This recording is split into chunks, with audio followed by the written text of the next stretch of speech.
et il n'aurait pas dû fermer. Dans un contexte de désindustrialisation, Molex était devenu à l'époque un symbole. Reportage de nos confrères de France 2. Leur ancienne tenue de travail sur le dos, symbole de 5 ans de combat pour les anciens salariés de Molex, et aujourd'hui, une victoire. On a toujours dit que la raison économique de la fermeture n'était pas justifiée. Aujourd'hui, la justice nous donne raison.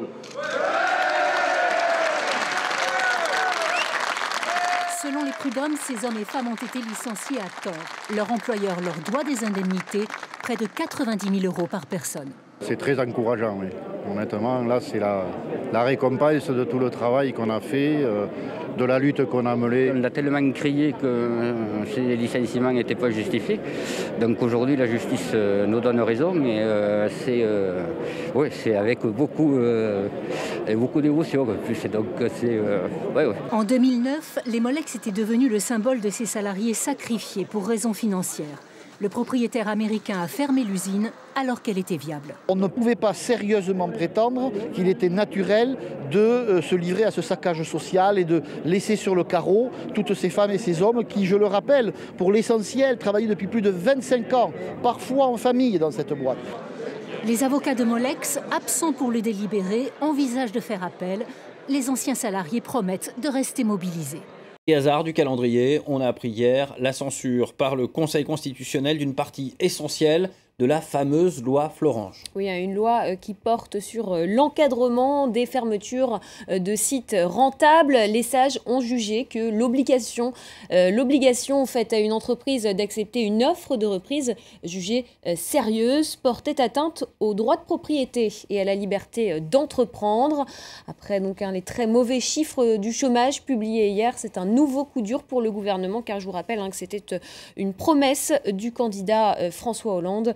Le MEDEF, de son côté, le syndicat patronal, salue une décision réaliste. Allez, on fait tout de suite un point sur les marchés. Qu'est-ce que ça donne en Asie pour l'instant ? Eh bien, les bourses asiatiques sont plutôt en hausse ce matin. Très légère baisse à Shanghai, forte hausse à Hong Kong, où les valeurs bancaires se portent très bien. Le Nikkei à Tokyo, de son côté, clôture en hausse de 0,50% à l'issue d'une séance plutôt en dents de scie, puisque on a appris des statistiques ambivalentes ce matin en provenance du Japon. Le taux de chômage est au plus bas en près de 7 ans, mais cette bonne nouvelle est ternie par une chute de plus de 2% de la consommation des ménages le même mois. Ce recul est malvenu et inattendu, alors que les Nippons sont censés acheter davantage avant la hausse de la taxe sur la consommation qui est prévue la semaine prochaine. Un mot des smartphones d'Apple pour tous les geeks qui nous regardent. L'iPhone 6 devrait sortir au mois de septembre.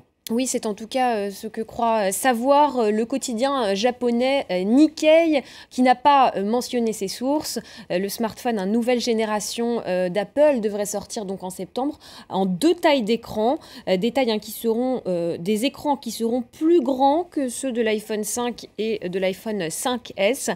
Et ils devraient être fournis par les japonais Sharp et Japan Display, ainsi que par le sud-coréen LG Electronics. Encore plus grand, j'aurai du mal à tenir dans la poche. On savait que les PC n'avaient plus la cote, mais une étude montre même que l'année prochaine, en termes de vente, ils seront dépassés par les tablettes. Oui, le lent déclin des ventes de PC se poursuit. Selon l'Institut Gartner, après une baisse de 10%, ces ventes devraient reculer de plus de 6% cette année et de 5% en 2015. Les consommateurs vont donc continuer à privilégier les tablettes qui, elles, sont amenées à croître à un rythme toujours effréné, plus de 38% cette année et plus 29% en 2015, donc un signal fort de la vitalité de ce marché. Allez, pour finir, un mot de l'industrie du luxe, de l'ultra-luxe. Même les horlogers suisses sont réunis à Bâle en ce moment pour le Salon international de l'horlogerie et de la joaillerie, un rendez-vous immanquable pour les professionnels du secteur et pour ceux qui ont vraiment beaucoup d'argent. Oui, puisqu'à cette occasion, le diamantaire britannique Graff a dévoilé une montre à 40 millions d'euros. Alors, vous la voyez, elle est parée de diamants colorés. Cette pièce, baptisée Hallucination, est considérée comme la montre la plus précieuse jamais créée. En tout cas, les horlogers qui sont réunis à Bâle affichent un relatif optimisme malgré les défis auxquels est confronté le secteur, après notamment le trou d'air en Chine l'année dernière. Écoutez la directrice du salon. Et ce qu'on constate, c'est encore une recrudescence de part du marché asiatique. Donc tout ce qui est, je dirais aussi, la presse chinoise, ils sont là de plus en plus nombreux. On a énormément d'acheteurs venant de ce coin-là du monde. Donc là, il y a effectivement une modification, mais l'Europe se porte de mieux en mieux et on attend plus d'acheteurs européens que par le passé. Merci Claire, et à ma montre beaucoup moins cher, il est 8h22 à Paris, on part à présent sur le net, notamment au Brésil où la bossa nova sert aussi à protester. Les opposants à la Coupe du Monde ont même créé un hymne, regardez. Desculpe Neymar, mas nesta Copa eu não torço por vocês. Excuse-moi Neymar, mais pendant cette coupe, je ne te soutiendrai pas. Voici le refrain de cette chanson diffusée sur YouTube par le musicien brésilien Edu Krieger à quelques semaines du coup d'envoi de la Coupe du Monde dans son pays. Dans les paroles entonnées sur un air triste traduisant la déception d'un supporter de football, le chanteur s'adresse notamment à Neymar, joueur vedette de la sélection nationale, pour dénoncer la corruption et les sommes faramineuses dépensées pour l'organisation du mondial.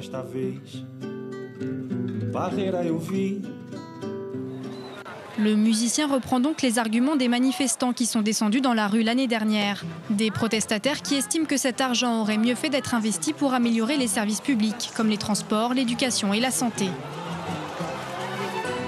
Et Edu Krieger n'est pas le seul à avoir formulé ses critiques en musique. À Rio de Janeiro, les comédiens du groupe Jeitinho Carioca ont livré leur propre version du clip